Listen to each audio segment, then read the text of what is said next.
알겠습니다. 네, 사무총장님께 질의 드리도록 하겠습니다. 총장님, 우리나라 선거 원칙을 봤더니 보통선거, 직접선거, 평등선거, 비밀선거 이렇게 네 가지 선거 원칙이 있지 않습니까? 네. 근데 그 중에서 보통선거의 원칙을 최근에 들어서 강조하면서 재외국민 우편투표 도입에 대한 얘기들이 지금 뜨겁게 논의가 되고 있습니다. 지금 우리나라 같은 경우도 보니까 신체장애로 거동할 수 없는 분, 교도소, 구치소에 기거하시는 분, 투표할 수 없을 정도로 멀리 떨어져 근무하는 군인과 경찰 등에 대해서는 제한적으로 우편투표를 실시하고 있습니다. 네. 우리나라 내에서 이렇게 제한적으로 우편투표를 실시하는 이유는 뭡니까? 지금 의원님께서 이제 언급해 주신 대로, 그런 분들은 이제 그 선거일에 투표소에 직접 왕래해서 투표를 할 수 없기 때문에. 그러니까 그분들 하는 건 이해가 되는데, 그분들 왜 이렇게 전국 규모로 하지 않는 이유는 뭔가요? 필요가 없어서인가요? 그거는, 아무래도 이제 거소 투표가 안고 있는. 네. 좀 문제점이 있는 것이 있습니다. 그래서 이제. 네, 알겠습니다. 대리 투표라든가 허위 신고라든가. 네네. 이런 부분에 있어서 이제 공정성하고 연결되는 부분이기 때문에. 네. 그런 부분을 태생적으로 안고 있어서 그거는 이제 일반 선거에는 적용할 수가 없는. 네, 그래서 저도 그 부분을 좀 찾아보니까 우리나라 같이 굉장히 제도가 잘 확립되어 있는 곳에서도 대리 투표나 또 투표 결과에 대한 허위 신고 같은 것들이 우려가 돼서 전체적으로 우편 투표는 안 하고 계시더라고요.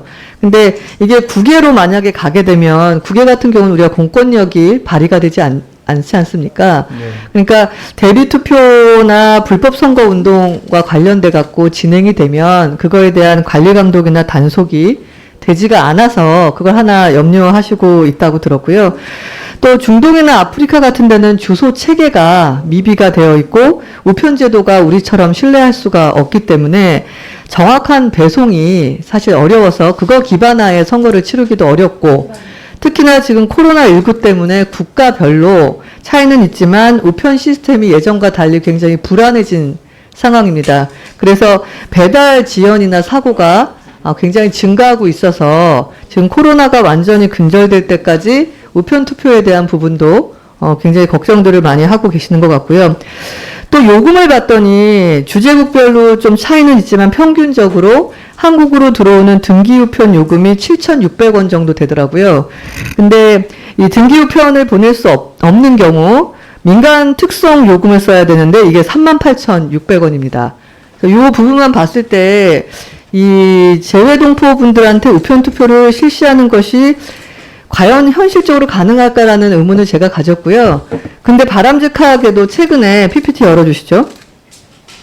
그 우려가 현장에서 어떻게 작동하는지를 실태를 정말 체크를 하셨더라고요. 그래서 5월, 7월 3달 동안 28개국에 56명에게 지금 경로를 2가지 방식으로 해서 진행을 하셨습니다. 중앙위원회에서 직접 발송해서 해외에 있는 동포가 투표를 하고 재외공간에 도착이 돼서 다시 한국으로 돌아오는 루트 하나랑 재외공간부터 시작해서 중앙위원회로 돌아오는 2가지 루트를 테스트를 하셨는데, 그래서 모의 선거 일정까지를 두고 다 하셨잖아요.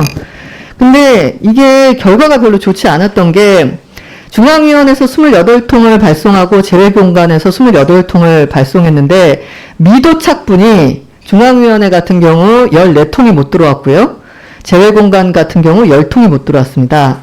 근데 그렇다고 나머지가 다 들어온 게 아니라 국내 회송 전이라는 게 뭐냐면 원래 짠 시나리오대로 제대로 들어온 게 5통밖에 안 됐던 거고요. 국내 회송 후가 무슨 의미냐면 재외공간에 도착까지는 했는데 너무 늦게 도착해서 그 다음에 다시 붙이면 이거는 무효표가 되는 거죠.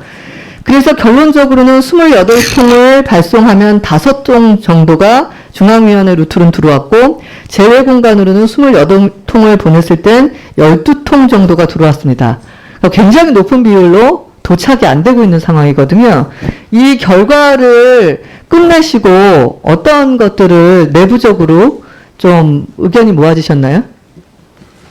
그래서 저희가 이제 우편 투표를 재외선거에서 전면 실시하는 부분에 있어서는 좀 그 신중해야 될 필요가 있다는 의견을 갖고 있고요.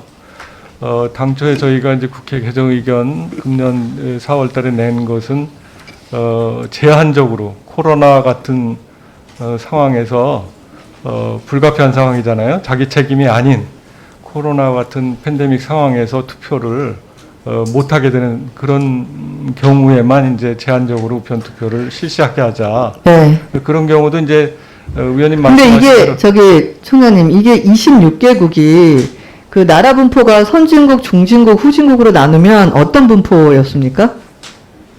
뭐 골고루 이렇게 한 겁니다. 그러면 이 결과로만 보면 현재 우편 투표를 진행하는 것은 거의 불가능하겠네요. 이걸 현실화시킬 수 있는 다른 방법은 있습니까? 그런 것들은 별도 좀 검토를 더 해봐야 됩니다. 그러니까 저희가 이제 모의 시험을 하고 또 어느 정도는 이제 그런 것들을 좀 파악을 현황이라든가 이런 것들을 파악을 했는데 좀 더 아니 그러면 내년에 대선이 있지 않습니까? 예. 대선이 있는데 모의 테스트한 결과는 이렇게 나왔고 앞에 쭉 나열한 실제 여러 가지 문제가 있잖아요. 비용상의 문제도 있고 법적인 문제도 있고 그다음에 관리 감독에 대한 문제도 있고 이 모든 것을 종합한 거랑 이 결과치랑 했을 때 기본적으로 선관위에서 내부적으로 1차 결론을 내셨을 거 아니에요. 가능하다 가능하지 않다. 일단 대통령 현재 오늘자 가능합니까? 가능하지 않습니까? 내년 대통령 선거에서는 좀 어렵다는 의견입니다. 우리. 가능하지 않다라는 거죠, 현실적으로요. 예. 그러면 그 이후에 이 부분이 가능할 수 있는지를 내부적으로 검토해야 되는 것이 맞는 거겠네요. 근데 논의는 이제 계속해서 진행을 할 수가 있겠습니다. 네. 예, 다음은 충남 천안 우리 백혜련 의원님 질의해 주십시오.